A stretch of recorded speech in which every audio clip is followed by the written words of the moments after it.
Merci d'être venu et bienvenue.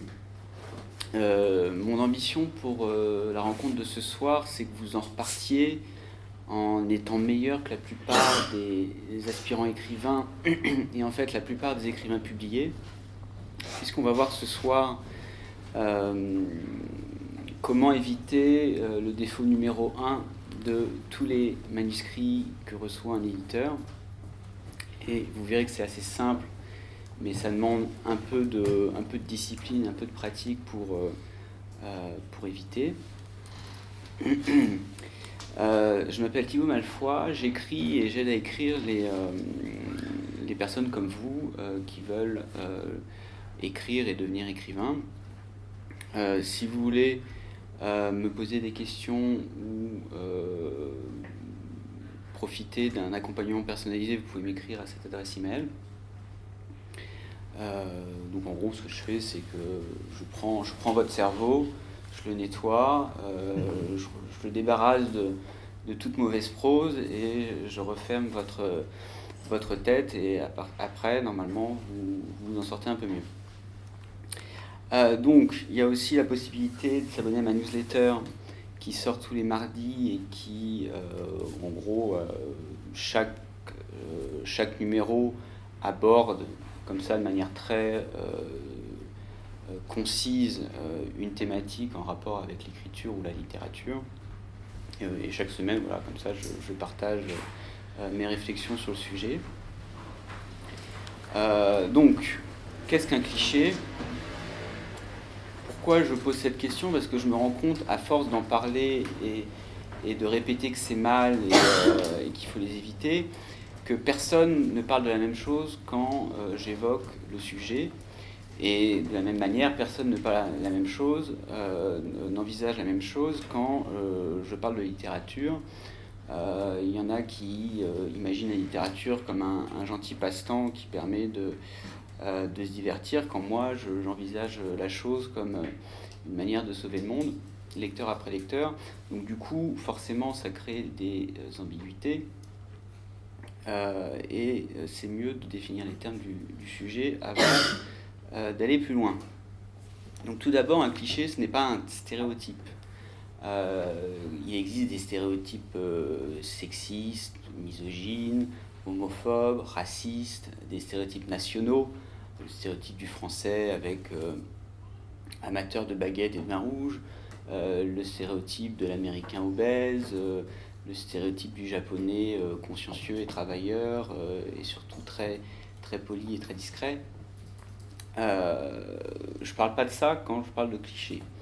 Je parle pas non plus des lieux communs et des idées reçues qui sont comme ça des morales, des généralités, comme par exemple le lieu commun qui veut que le pouvoir corrompt. Il corrompt dans certains cas, parfois pas. Et là aussi, c'est tout comme les stéréotypes, essayez d'éviter ça dans vos manuscrits, mais c'est pas encore un cliché. Un cliché au sens littéraire et poétique du terme, c'est une image éculée. C'est une image qui, à force d'être employée, dévoyée et usée, en a perdu tout pouvoir évocateur et du coup a perdu son utilité d'image poétique. Et comme le propre d'un écrivain, c'est de donner à voir quelque chose au lecteur, lui faire comme ça, à l'aide de simples mots, imaginer ce qu'il a lui-même inventé. Si vous ne montrez rien dans vos phrases, à force d'écrire avec des clichés, votre texte est nul d'un point de vue littéraire. Et le problème, c'est que la plupart des textes sont nuls d'un point de vue littéraire, parce que la plupart des gens écrivent avec des clichés, tout simplement parce que c'est la langue de tous les jours dans laquelle qu'on utilise constamment. Moi-même, quand je parle, forcément, j'en emploie parce que je ne vais pas inventer comme ça une métaphore, toutes les phrases. Mais quand vous écrivez, vous devez réinventer la langue, la renouveler et essayer d'inventer votre propre manière d'écrire, vos propres images, vos propres rythmes. Et c'est pour ça que les personnes qui n'envisagent même pas la possibilité du cliché et qui n'ont aucun sens du cliché sont les personnes qui écrivent le moins bien et qui sont à la limite de ne pas faire de la littérature. Par exemple, un très bon écrivain, Georges Perec, que j'aime beaucoup, par moment oublie de se relire et écrit « Je suis ivre de joie », qui littéralement n'est pas ivre de joie puisque il n'a pas trop bu d'alcool. Donc là, comme il y a une différence entre le sens littéral des mots qu'il emploie et en tout cas que ce sens, à force d'être employé par tout le monde, a perdu sa présence, c'est en effet un cliché. Stendhal, qui abuse beaucoup des clichés, c'est son plus grand défaut, dans Vie d'Henri Brulard, à un moment, en parlant du succès futur des mémoires et du genre autobiographique, dit « on sera inondé de mémoires ». Et littéralement, il n'y aura pas d'inondation, donc c'est un cliché. Daniel Pénac, dans Comme un roman, qui parle de marcher à pas de loup, littéralement, il ne s'agit pas de loup, donc c'est un cliché. Et Daniel Pénac utilise un peu trop de clichés pour être, à mon sens, un bon écrivain. Il y en a quasiment à tous ses chapitres, et voire à toutes les pages. Si vous êtes comme Perec et Stendhal, et qu'il y en a un de temps en temps, on vous les pardonne, mais si il y en a trop fréquemment, ça devient un peu pénible. Donc, c'est pas parce que les écrivains, c'est pas parce que quelqu'un est publié, voire quelqu'un est publié dans une grande maison d'édition, que cette personne est un bon écrivain. Parce que comme il y a de mauvais écrivains, il y a de mauvais éditeurs. Donc ne vous laissez pas intimider par les couvertures des livres présents en librairie. La plupart sont pas très bien écrits. Et le but de ce soir, encore une fois, c'est que vous ne tombiez pas dans cette catégorie. Donc, j'ai fait comme ça, très, très rapidement, j'espère qu'on voit bien, une liste des clichés qui me venaient comme ça à l'esprit en une minute, et j'aurais pu multiplier le nombre par 10 ou par 100, voilà, déborder de gratitude, déborder de bonheur, déborder du moindre sentiment un peu excessif, un déluge de coups, se fondre dans la masse, cheviller au corps, le cœur brisé, qui est le cliché préféré des mélodrames et des histoires sentimentales, un séisme médiatique ou une explosion de violence, qui sont les clichés préférés de nos amis journalistes, percer le secret. En parlant de journalistes, si vous voulez vous exercer à la chasse aux clichés, comme c'est rarement dans nos propres écrits qu'on arrive à les trouver en premier, lisez n'importe quel journal, écoutez la radio, regardez la télé. Les journalistes ne parlent qu'en clichés et ils n'ont absolument aucun sens des mots qu'ils emploient et des tournures de phrases qui sont les leurs. Je me souviens au moment, je crois que c'était en 2015, quand il y avait ce petit enfant kurde qu'on a trouvé mort noyé sur une plage turque. Il y avait des expressions comme une vague d'indignation parcourt l'Europe. Est-ce que vague, sur ce cas précis de drame, est l'expression la plus adéquate ou celle qui a le plus de tact, je ne sais pas. En tout cas, c'est un cliché. Et beaucoup de clichés médiatiques font appel à des éléments climatiques. Alors c'est des tornades, c'est des séismes, c'est des tsunamis, c'est des raz-de-marée, c'est des tornades, de scandales, de faits divers, de je ne sais pas quoi. De sorte qu'on ne peut plus du tout utiliser ces termes en dehors d'une scène, d'un roman où tout d'un coup il y a un typhon dans la baie de Tokyo ou je ne sais pas quoi.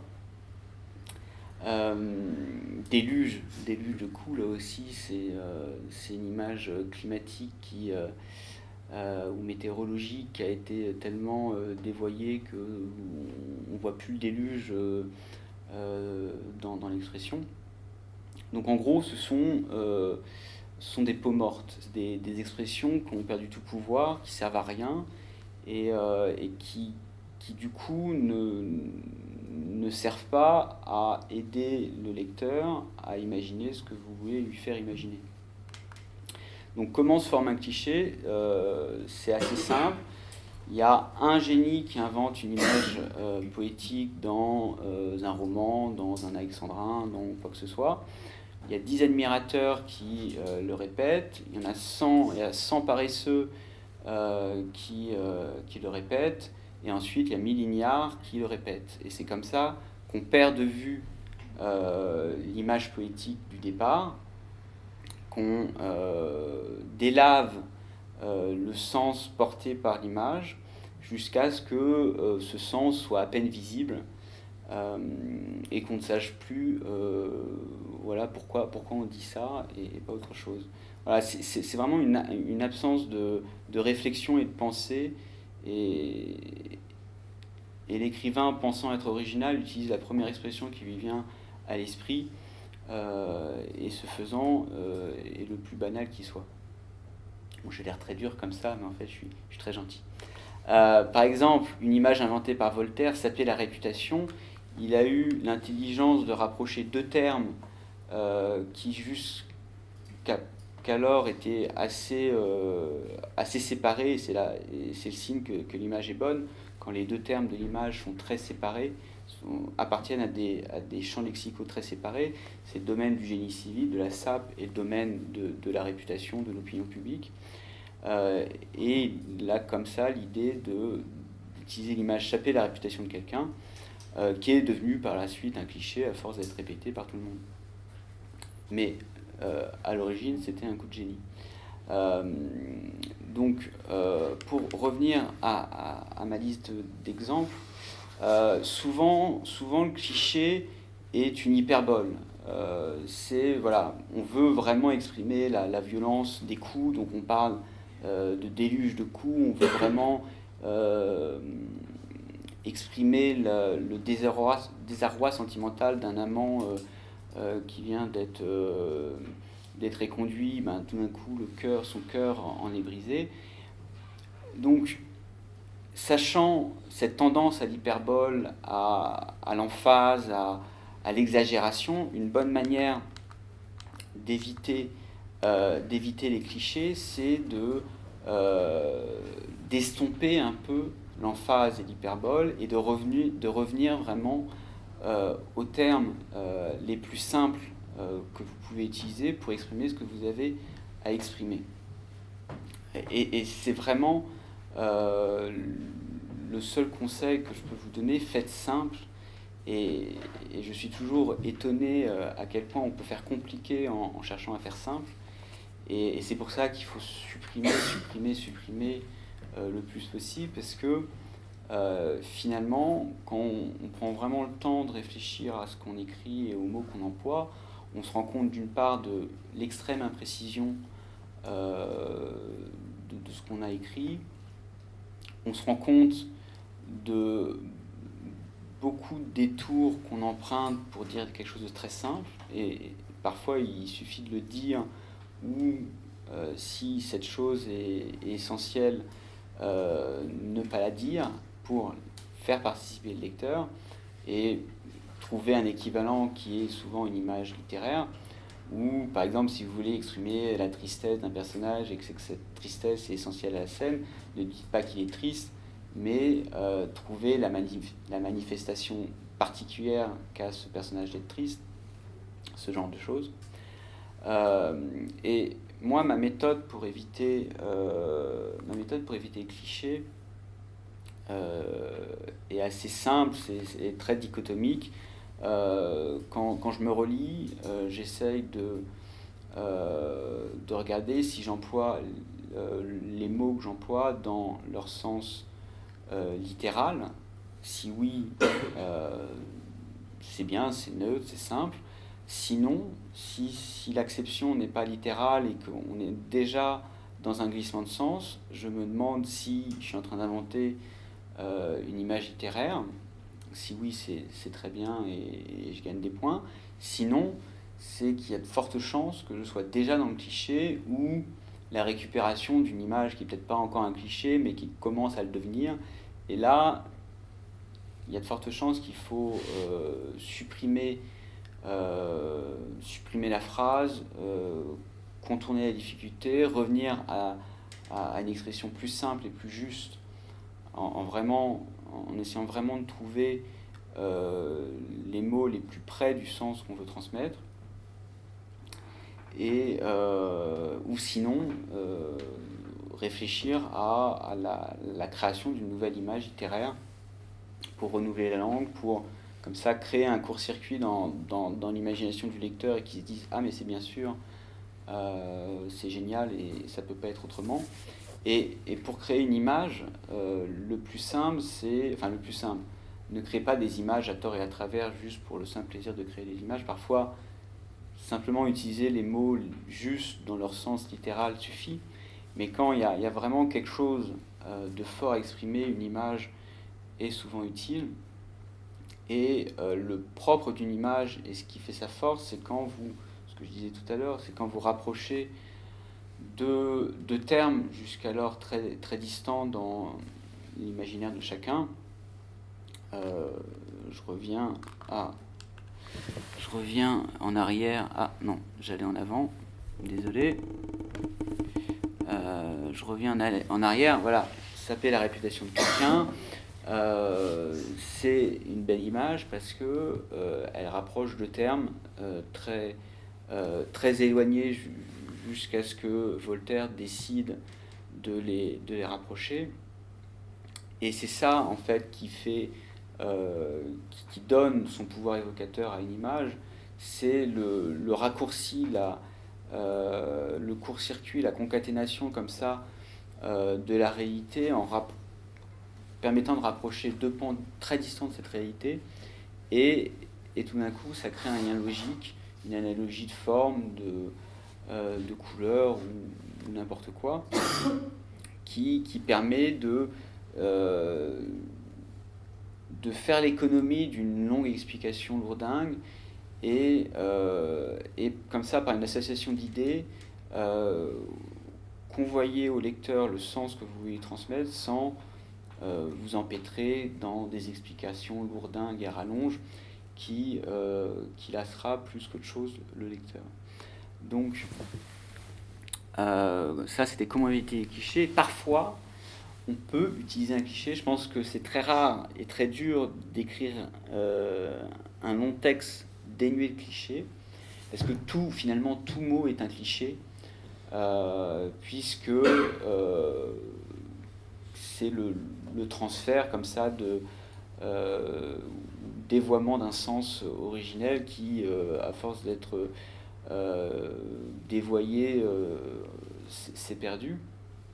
Et à partir d'un moment, à force d'être éculé, l'image se neutralise et devient un mot neutre.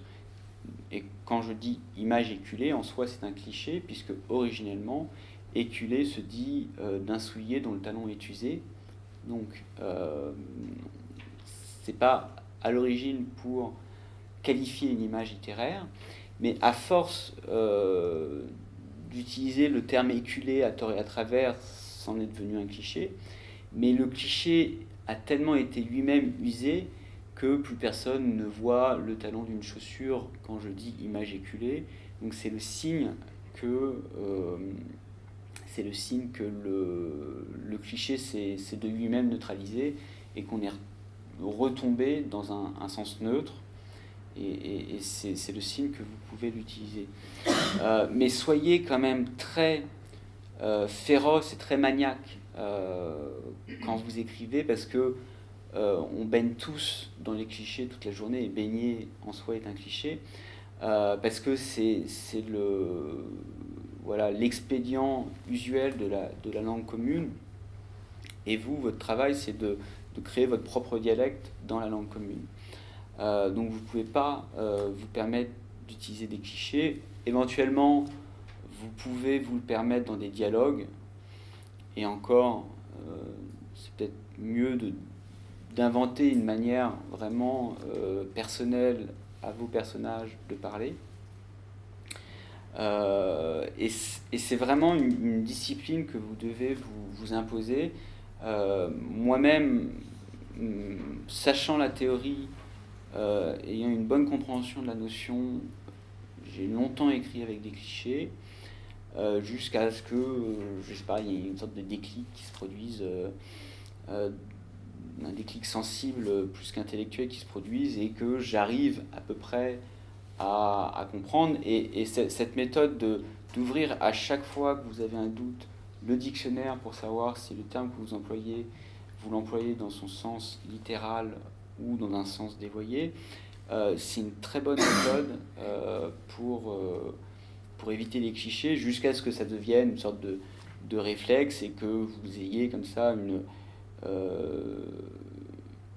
utilisation entre guillemets très pure de la langue, mais très pure pour créer votre propre impureté, votre propre dialecte, vos propres images, parce qu'une langue en soi n'est jamais pure. Voilà. Que dire d'autre?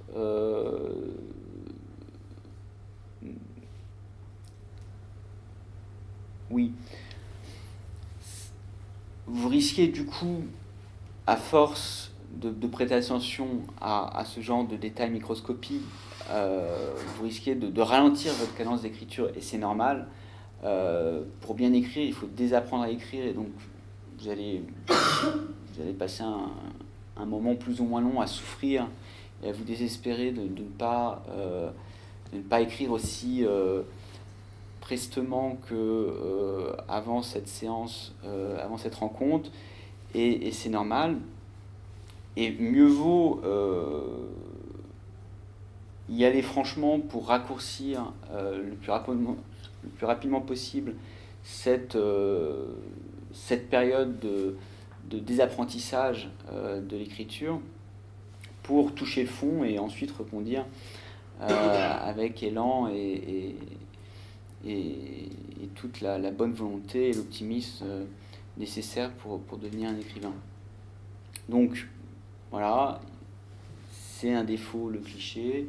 C'est pas grave pour l'instant si vous écrivez avec des clichés comme tout le monde. Le but, c'est de diminuer la fréquence d'apparition des clichés dans votre écriture, soit par un recours au mot juste, ou par un recours à une image littéraire originale. Moi, je suis tombé dans un travers inverse, et j'avais tellement peur de faire des clichés, c'est que j'inventais à tort et à travers des images dans tous les sens, jusqu'à ce que ça ne veuille plus rien dire, et que, à force de forcer l'image, j'en arrive à écrire une langue très affectée et très peu spontanée, et finalement très maladroite. Et j'ai dû, après me défaire des clichés, me défaire de cette tendance-là. Donc le processus n'est pas un processus linéaire, agréable, mais c'est le processus habituel, et je suis désolé de vous l'annoncer comme ça. Mais voilà, si j'y suis arrivé, tout le monde peut y arriver, parce que je suis loin d'être la personne la plus érudite que je connaisse, ou la plus intelligente que je connaisse. Et si vous n'avez pas lu tous les livres, c'est pas grave, parce que personne n'a lu tous les livres. Et vous n'avez pas besoin de lire tous les livres pour éviter tous les clichés. Il suffit de vous rappeler cette heuristique très simple, qui est de se demander si le terme que j'emploie est employé dans le sens littéral, pour déterminer le degré de cliché de vos phrases. Donc voilà, une notion très simple à comprendre, qui demande du temps à être maîtrisée, et voilà, comme toute bonne chose digne de votre temps, ça demande de la pratique, ça demande des efforts, et c'est ça aussi qui rend la chose intéressante. Donc voilà, j'ai pas grand chose de plus à vous dire. Je suis sûr que vous avez beaucoup de questions, parce que j'ai peut-être peut-être aller à l'encontre de certaines de vos habitudes ou de vos certitudes. Donc, je vais arrêter de parler et je vais vous demander si vous avez des questions. N'ayez pas peur de les poser, surtout. Oui. Puisque je suis arrivée en retard, j'en pose une.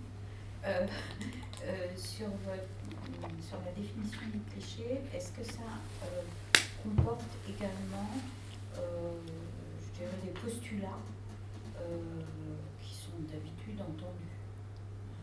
Moi, je trouve que c'est très difficile, justement, d'écrire des choses un peu paradoxales. Par exemple, je cite un exemple, l'appartenance à une communauté, maintenant, quelle qu'elle soit, hein, ou un groupe, est devenue tellement créatrice de clichés qu'il est parfois difficile de penser ou d'exprimer ou de faire accepter l'expression d'une non-appartenance ou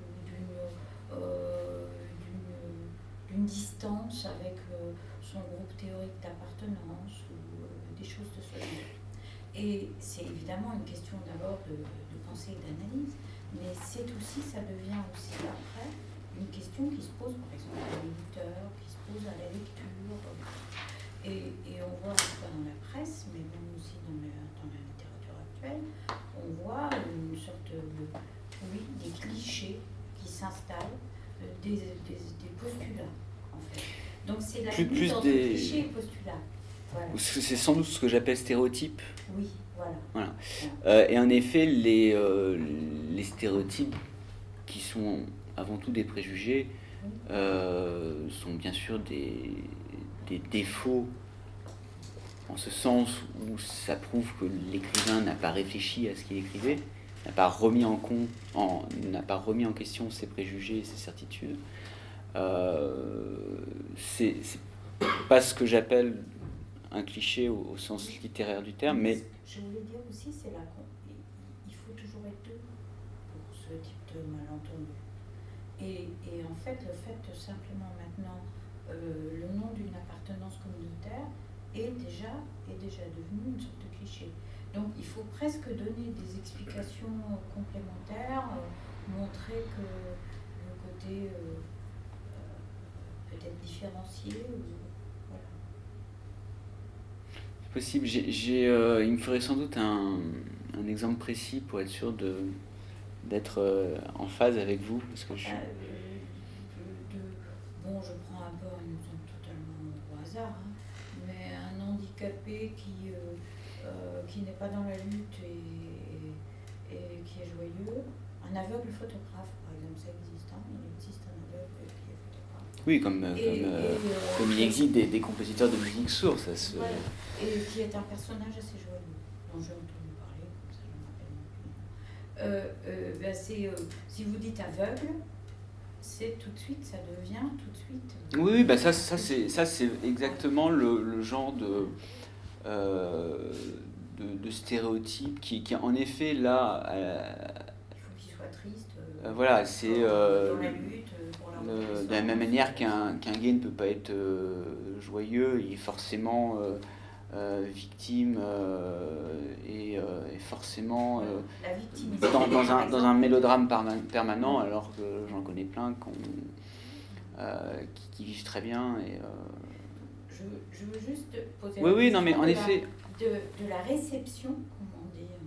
Ah, mais après, vous n'êtes pas responsable en fait de la réception. Voilà, vous prononcez un mot et la victimisation ambiante, par exemple, pour citer un exemple, est telle que vous le prononcez, vous l'écrivez ce mot et vous êtes finalement obligé d'introduire des éléments adjacents, plutôt indirects que directs, pour dire oui, mais il est joyeux, ça va évidemment. Non, mais dans ce cas-là, moi je fais tout pour provoquer le malentendu, justement. Parce que on n'est pas responsable de la réception de nos textes, et bien sûr, dès qu'on écrit, il y a manière de créer du malentendu, et il y a toujours des procès d'intention, dans un sens comme dans l'autre. Donc tout ce que vous pouvez faire, c'est être voilà, Pour moi, c'est clair. consciencieuse et écrire au plus près de votre pensée et faire l'effort sur vous-même de, de débusquer le cliché, le préjugé, le stéréotype et de proposer le meilleur état de votre pensée à l'heure qu'il est. Après, si malgré tout ça, alors bien sûr il y a des choses qu'on ne voit pas, et si la critique est constructive et justifiée, vous pouvez vous amender, mais souvent il n'y a qu'à voir les critiques destructives qu'on peut entendre au masque et la plume. Il y a quand même beaucoup de mauvaise foi impliquée dans la réception de toute œuvre créative.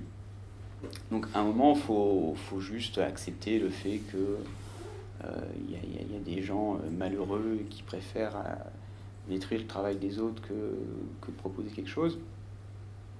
Et c'est pas grave. Je voulais juste dire que le cliché est aussi chez le lecteur. Oui, tout à fait. Et Ah oui, mais l'éditeur. non, mais oui. Non, mais oui, malheureusement, tous les lecteurs ne sont pas aussi sensibles et intelligents qu'on aimerait. Et c'est pas grave. On n'écrit pas pour tout le monde, on écrit pour une famille de sensibilité à laquelle on appartient, une famille de goût.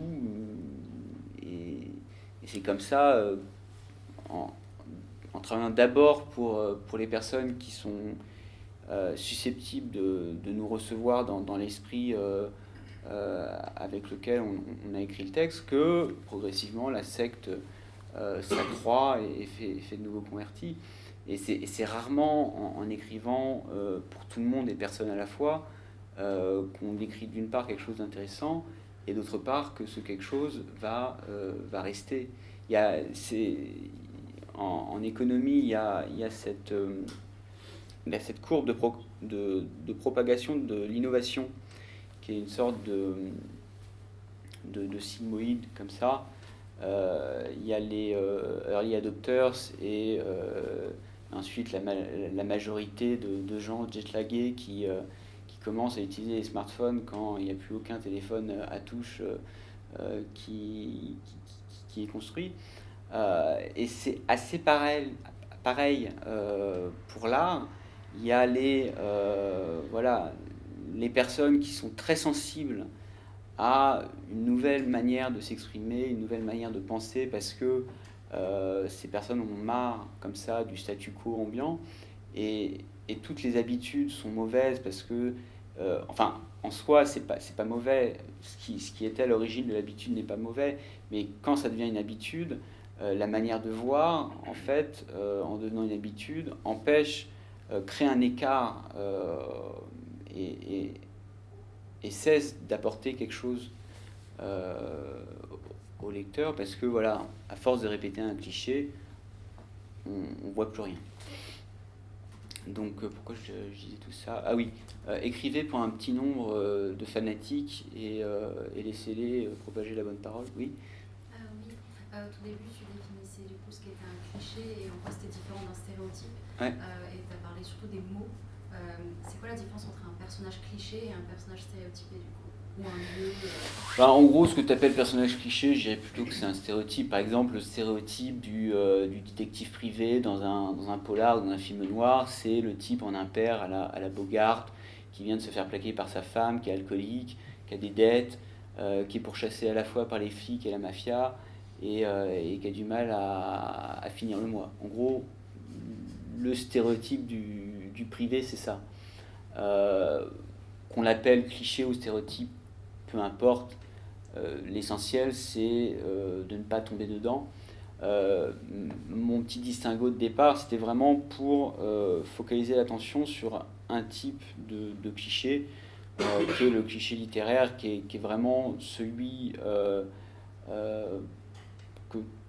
que très peu de monde voit en fait, que ce soit dans une lecture ou dans ses propres écrits, et qui quand on écrit le plus important finalement. Moi, c'est vraiment le seul défaut que je ne peux pas pardonner à un écrivain. L'histoire peut être mal foutue, les personnages incohérents, l'intrigue se finir n'importe comment.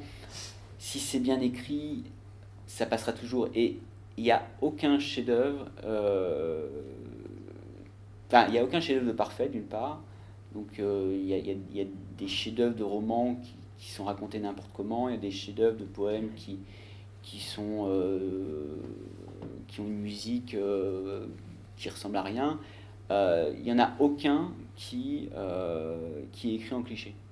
Donc pour toi, s'il y a un personnage stéréotypé, une intrigue stéréotypée, mais que c'est bien écrit sans cliché... Non.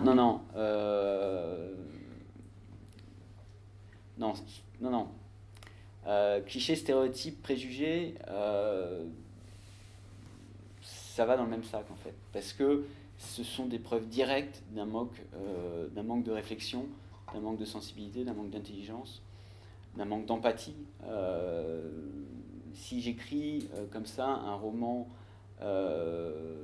dénigrant une minorité, mettons que je suis un odieux réactionnaire et que j'essaie de me faire passer pour une minorité, puisque moi, homme blanc, hétérosexuel, issu d'une famille sans problème d'argent, je me sens tout d'un coup devenu minoritaire depuis que les femmes veulent avoir le pouvoir comme n'importe qui, depuis que les homosexuels veulent avoir un droit de cité. Et ça, pour moi, c'est un défaut rédhibitoire. Parce que c'est ni plus ni moins qu'une bêtise. Après, pour moi, ce qui n'est pas un défaut rédhibitoire, ce sont, on va dire, les défauts techniques d'une intrigue un peu mollassonne dans le dernier tiers, ou je sais pas, ce genre de choses. Parce qu'il n'y a aucune histoire vraiment parfaite.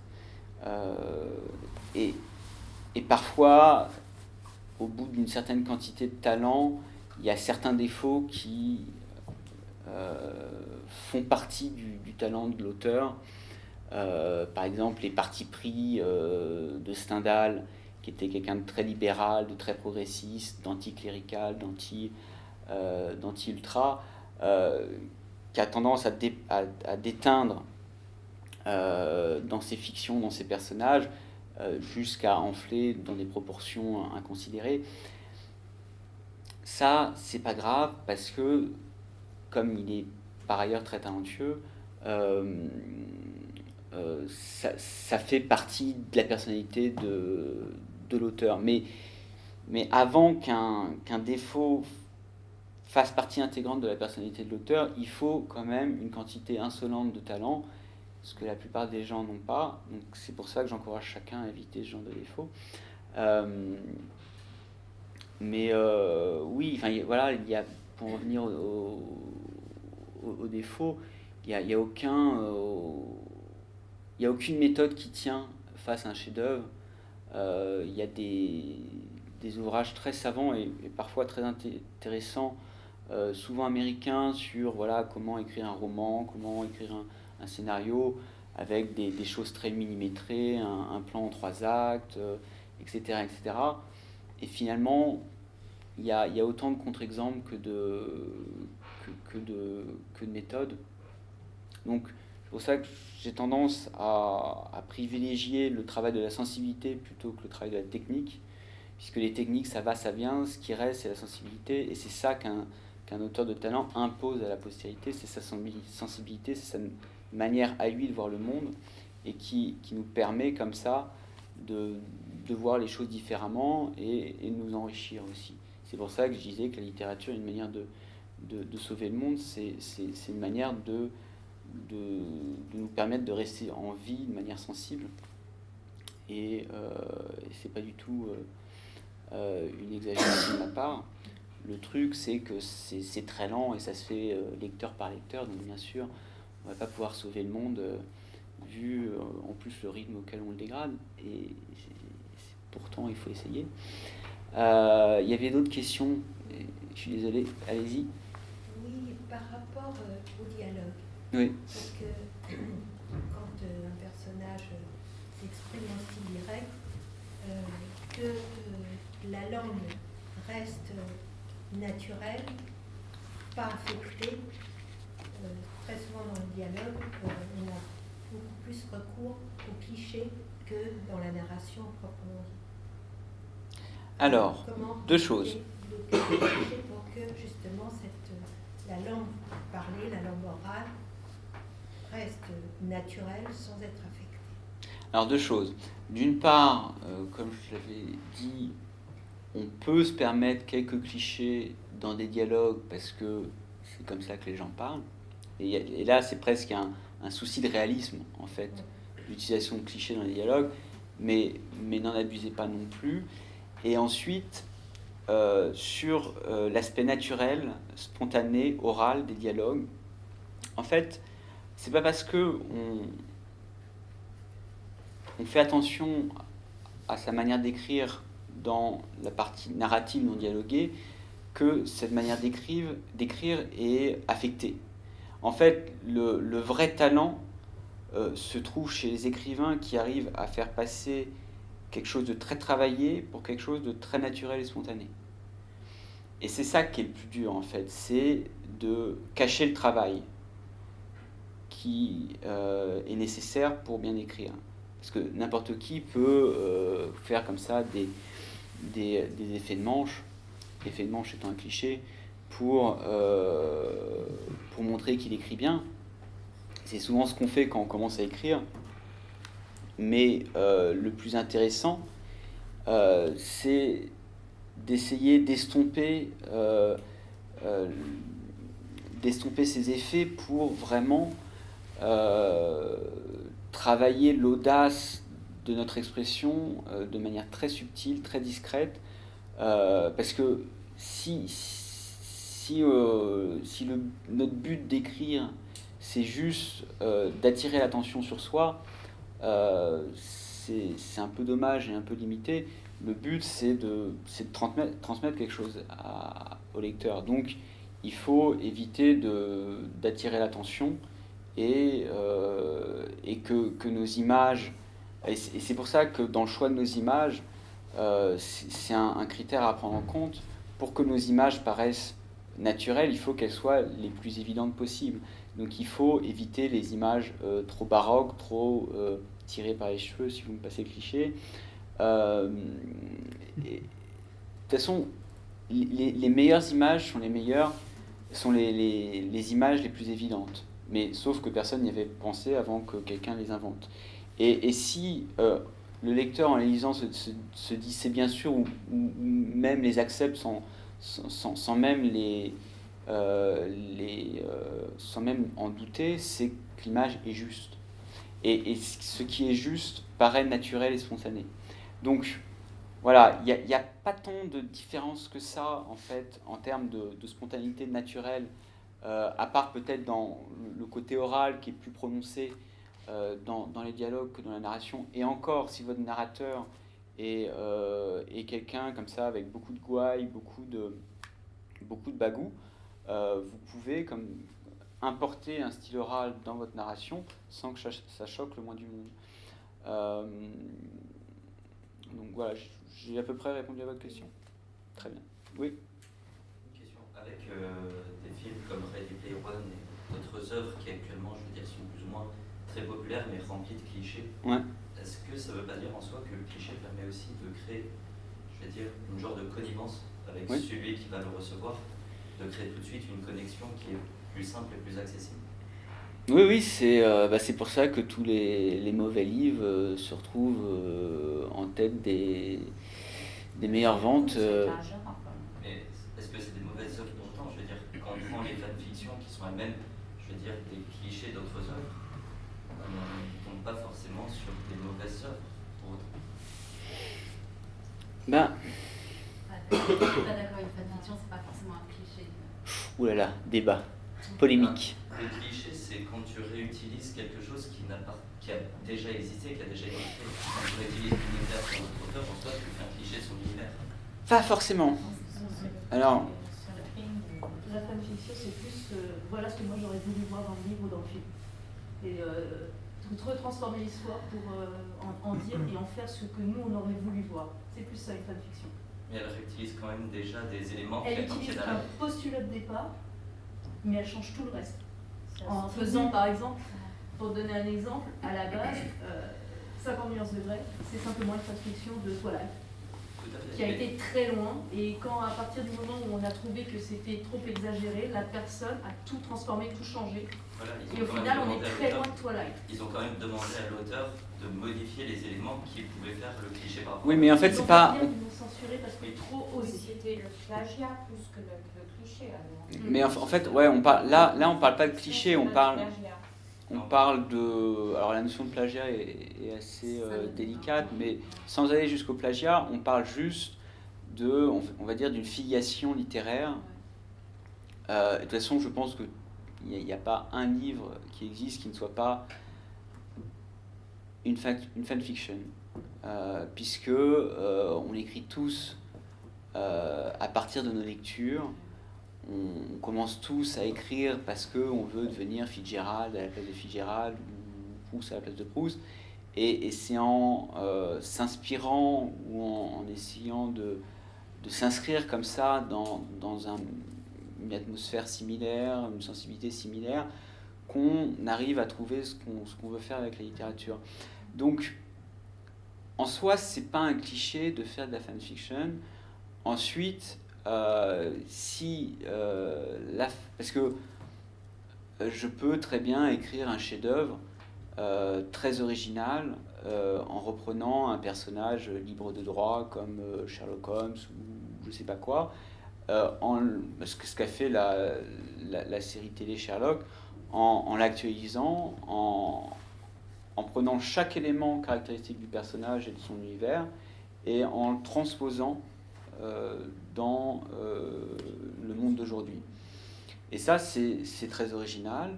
Si c'est bien fait pour un livre, c'est-à-dire sans cliché, ça peut être tout à fait valable.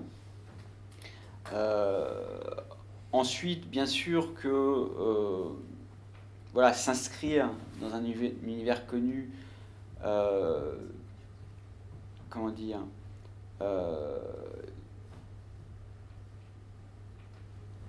facilite l'accessibilité de la fanfiction parce qu'il y a quand même un ensemble de codes partagés, de valeurs partagées, de personnages partagés, voilà, il y a un fond commun qui permet comme ça au lecteur qui en a connaissance de se plonger dedans et surtout de retrouver ce qui lui faisait plaisir. Et donc du coup, la moitié du travail est déjà fait pour attiser sa curiosité. Je pense pas que ce soit incompatible avec une expression comme ça, neuve et originale. Il suffit de prendre ça comme un point de départ et ensuite vous faites votre magie, quoi. Oui. Il y a aussi la fanfiction qui s'inspire, je veux dire, en termes de style, totalement, qui peut être parfois tellement transposé que c'est plus visible. Je veux dire, Proust est quand même un exemple extraordinaire de... ça, c'est pastiche. C'est pastiche. C'est-à-dire que si on fait intervenir la sensibilité, ça donne des idées simplement, ça prolonge, ça fait ce que vous avez dit, c'est-à-dire on y voit quelque chose qu'on transpose presque à son propre insu et on fait complètement autre chose. Donc, je pense par exemple l'usage du monde de Bouvier, qui est pourtant pas qui est un livre de voyage, un récit de voyage, ça contient des trouvailles d'images littéraires absolument incroyables. Par exemple, je circulais sur une petite route et qui s'arrêtait brusquement comme si elle en avait assez, comme si elle en avait déjà trop dit. Voilà. C'est quelque chose ça vous surprend d'abord. De toute façon, la route, elle s'arrête brusquement, donc vous sursautez quasiment en même temps et vous accompagnez cette image qui est totalement à l'extérieur de la situation de voyage. Mais Bon, et c'est, mais moi, je le- trouve qu'il y a des écrivains mais il y qui a pas sont de- extraordinaires en termes de... il n'y a pas de contradiction entre s'inscrire comme ça dans un genre qui est le récit de voyage et le fait de créer ses propres images. Exactement. Et ça montre aussi qu'on peut créer ce genre d'image aussi totalement ailleurs, Mm. dans un récit qui, lui, est beaucoup plus avec des personnages, ça, Oui, tout à fait. vraiment une fiction. Mm. Donc il y a à la fois dans un sens comme dans l'autre, ça c'est des images qui sont quasiment proustiennes, les maisons couleur d'orage, voilà. Il y a plein de choses. Oui. Oui, juste une petite précision technique. J'ai pas du tout compris le mot où il y avait fiction à la fin. Qu'est-ce qu'il y avait au début? Fan fiction. Fan. Fan fiction. Et c'est quoi fan? C'est une histoire écrite par un fan. Voilà, mettons, vous êtes fan de Sherlock Holmes et vous écrivez la suite de cette enquête. De Voilà. Jane Eyre, alors, il y a la salle Jane Eyre. Ok, Jane fiction. Bah, il y a une fanfiction Jane linéaire fiction. qui a Oui. été publiée, White Circle aussi. Tout à fait. C'est un préquel de la femme de Monsieur Rochester finalement. Voilà, après, peu importe le point de départ, tant qu'à l'arrivée, il y ait quelque chose d'original, surtout de personnel. Vous allez passer 2-3 ans à écrire un livre. Si vous n'en profitez pas pour vous exprimer d'une manière originale et personnelle, je vois pas à quoi ça sert. Donc quand je dis mauvais écrivain, mauvais livre, je parle surtout, peu importe le genre, peu importe que ce soit une fanfiction ou pas, l'important c'est que l'expression soit personnelle et originale et pas la récupération comme ça industrielle du langage de tous les jours sans réflexion aucune et qui n'est finalement qu'une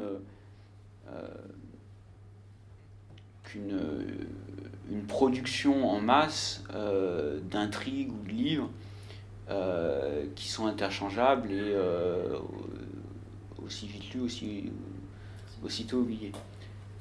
Et j'en ai lu plus que mon compte avant de comprendre la différence entre un bon livre et un mauvais livre.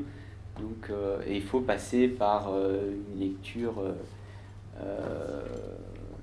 de gros lecteurs, à savoir boulimiques, lisant tout et n'importe quoi, pour se faire le palais et progressivement en arriver à dissocier le bon livre du mauvais livre, le style véritable d'une absence de style, l'image du cliché, et ce qui vous fait perdre votre temps, de ce qui vous enrichit personnellement. Oui.